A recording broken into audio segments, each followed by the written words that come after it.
Mheshimiwa Naibu Spika, nashukuru sana kwa kupata abra hii, nafasi hii ya kuchangia hoja ambayo iko mezani ya hotuba ya ufunguzi wa Bunge kutoka kwa Mheshimiwa Rais wetu Daktari Samia Suluhu Hassan.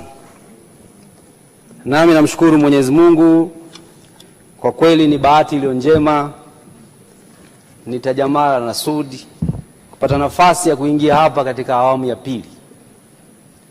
Si jambo rahisi, si sote tunajua tuliwapitia huko. Kwa mapenzi yake Mwenyezi Mungu tumeweza kufika hapa kuwawakilisha wananchi wetu, na wananchi wametutuma hapa tusemee changamoto zao, tushukuru kwa tulioyapata, na tuendelee kuomba tena ili changamoto za maendeleo ziwapungukie, ziwaondoke. Kwa mimi nashukuru chama changu kwa imani, wajumbe na wananchi wa Kilombero kwa kunipa dhamana hiyo.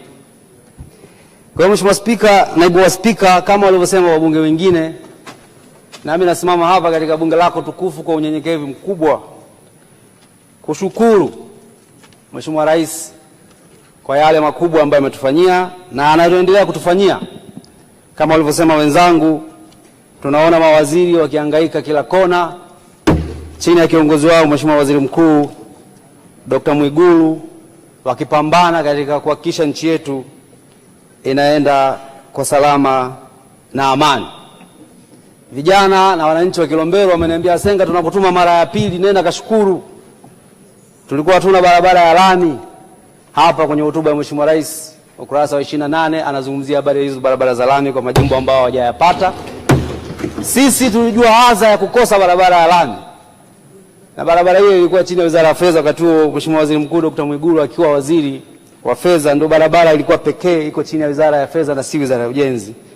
Leo tunazungumza tuna kilomita 67 za lami tunateleza tu. Wananiambia, Senga, nenda kashukuru, kamshukuru Mheshimiwa Rais huyu. Sisi tunawachangaa hao watu wa mjini huko wanavoleta vurugu.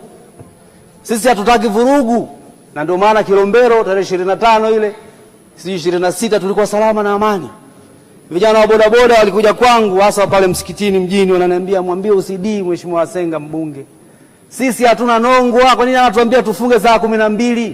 Sisi tunataka amani. Sisi watoto wa maskini tukiendesha bodaboda ndio tunakula. Tukiendesha bodaboda tukitoka ndio nguo zetu zinafuliwa. Kwa sisi tulinda amani. Kwa hiyo umenituma, kazi yangu kubwa hapa kuja kusema asante kwa yale ambayo tumeyapata na kusema tunaomba tena kwa ajili ya maendeleo ya nchi yetu. Mheshimiwa Naibu wa Spika, sisi tulikuwa tangu wilaya inaungwa hatuna halmashauri ya wilaya, hospitali ya halmashauri ya wilaya. Leo nazungumza na wewe, tunayo hospitali hiyo, na Mheshimiwa Rais ametuletea shilingi milioni 800, tunajenga wodi ya kina mama, wodi ya watoto na wodi ya wanaume. Mwenyezi Mungu ambariki sana Rais Samia. Sisi tulisimama hapa katika bunge lililopita tunasema umeme unakatika sana. Daktari Samia amezungumzia hiyo, ametuletea bilioni 25, tumejenga substation Kilombero na Mheshimiwa Rais amefika pale, umeme ukatiki tena Ifakara. Mwenyezi Mungu mlinde sana Rais Samia.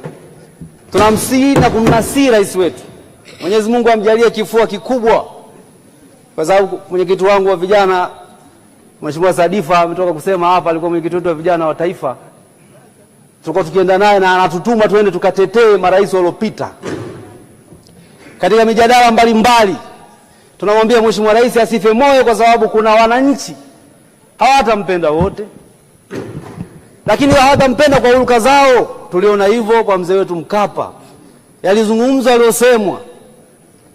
Tuliona kwa mzee Jakaya, amekuwa madarakani, anamaliza kipindi chake, maneno yote.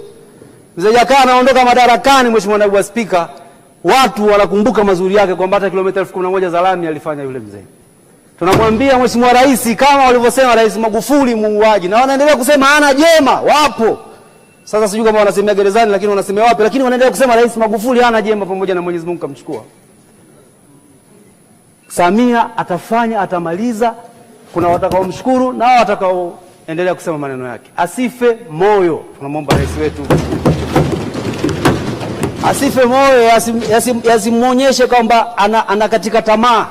Ndio huruka zetu sisi. Atakapomaliza mwaka mmoja akija rais mpya, utasikia hakuna kama Samia hapa. Kama tulivyozungumza, hakuna kama Magufuli, kama tulivyosema, hakuna kama mzee Jakaya. Kwa hiyo nasema, Mheshimiwa Naibu wa Spika, nasema hapa kumpa moyo rais wetu, kumwambia akaze buti, asonge mbele. Mazali akijithibitishia yeye ni Muislamu, na Wazanzibari hawa watu wetu wenzetu katika muungano ni watu wema kweli. Mheshimiwa Naibu Spika, ukienda Zanzibar mtu anaweza akakupeleka hata kilomita 5 anakuonyesha sehemu ambayo wewe uijui. Ni wangwana, wasivunjike moyo kwa changamoto hizi tunazozipata. Sisi na wananchi wa Kilombero hatuwezi kumbeza rais wetu kwa sababu kuna mtu yuko nje nchi huko kasema sijui kuna wizi, sijui kuna namna gani. Yeye na familia yake watu wanaibeza rais wetu, usivunjike moyo. Rais akisema mtoto wake akae sehemu hapa apate nafasi maneno. Hivi Mheshimiwa Naibu Spika, kama mimi mtoto wa fundi charani napata nafasi tu bunge la kwanza kuteuliwa kuwa naibu waziri. Mheshimiwa tuko naye kipindi cha 3 kupewa naibu waziri, nongo mpaka kwenye mnaandika huko kwenye mitandao. Nongo. Nchi wameuza watoto. Hivi Abduli leo ukimwangalia na wema wake yule anavaa senduzi na kanzu, atauza nchi yetu. Hayo ndio alisema wakati wa Ridhiwani hapa brother wangu. Ridhiwani aliambiwa magorofa ya bandari, hata nilikuwa sijui kama ya bandari wakati ule, nikamuuliza mzee, magorofa yale mapacha ya kwako kumbe? Mimi nakufa njaa tu hapa nitoe bana. Akasema uongo tu. Kila mali ya Ridhiwani. Leo kiko wapi tunakula naye kantini pale brother wangu pamoja. Kwa hiyo akina Abduli hao Mungu awape nguvu tu. Haya yatapita, tutasonga mbele pamoja. Kwa hiyo Mheshimiwa Naibu Spika, baada ya kusema hayo niseme sisi tunataka kufungua wilaya ya Kilombero, mkoa wa Morogoro. Tumesaini barabara ya Ifakara kwenda Malinyi, baadaye itaenda Songea. Tumesaini barabara ya Ifakara kwenda Maenge, Lindi.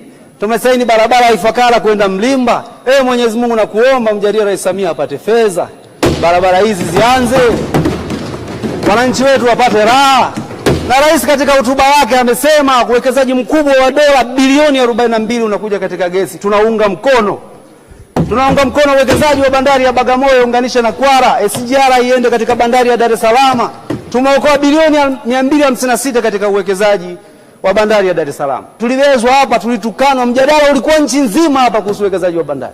Leo nani anasema kwamba tumeokoa bilioni 256? Hakuna. Narudia kumpa nguvu Mheshimiwa Rais, nimwambia akithibitika mbele ya Mwenyezi Mungu jambo hili, akiulizwa na Mwenyezi Mungu siku ya hukumu, anaweza kujitetea, lina maslahi na wananchi wa Tanzania, alifanye, asirudi nyuma. Watu wataendelea kupinga na kusema na mazali Mwenyezi Mungu si Asumani. Tumepata mifano ya nchi nyingine hapo yametokea kama ya Tanzania. Watanzania wameamka sasa, wanasema kumbe nchi yao inachochewa. Mheshimiwa Naibu Spika, alikuja Mheshimiwa Rais Kilombero, akatuzindulia kiwanda cha sukari. Wananchi wamesema kamshukuru Mheshimiwa Rais kwa uzinduzi wa kiwanda cha sukari. Lakini kamwambia Mheshimiwa Rais, tunaomba bei ya sukari ichangamke ili wakulima wa mua tuweze kulipwa vizuri. Nami nawasilisha katika meza yako hapa, na Mheshimiwa waziri wako hapa. Mheshimiwa Rais alikuja pale. Mheshimiwa Rais alipita na mimi nikachomekea, kuna kiwanda cha Mangula Mechanical and Machine Tools kikianza kupata mwekezaji, vijana wetu wengi watapata ajira. Nasema mbele zako hapa Mheshimiwa Naibu wa Spika, kiwanda kile kikianza wananchi watapata ajira na vijana wangu watapata ajira. Mwaka bunge lililopita Mheshimiwa Rais amenisaidia fedha kupitia TANESCO milioni 400 kukontrol mto unaopita Ifakara mjini, kujenga tuta upande mmoja, kuelekeza maji mto Kilombero, maji yaende katika bwawa la Mwalimu Nyerere ili tupate maji ya kutosha. Wamenituma baada ya kushukuru Mheshimiwa Naibu Spika niseme hapa bado milioni 400 za kujenga tuta upande wa pili. Ili tuendelee kudhamini chama chetu, tuende kumdhamini rais wetu wa Jamhuri ya Muungano wa Tanzania. Mheshimiwa Naibu wa Spika, baada ya kusema haya unaunga mkono hoja. Asante sana. Asante sana Mheshimiwa Asenga.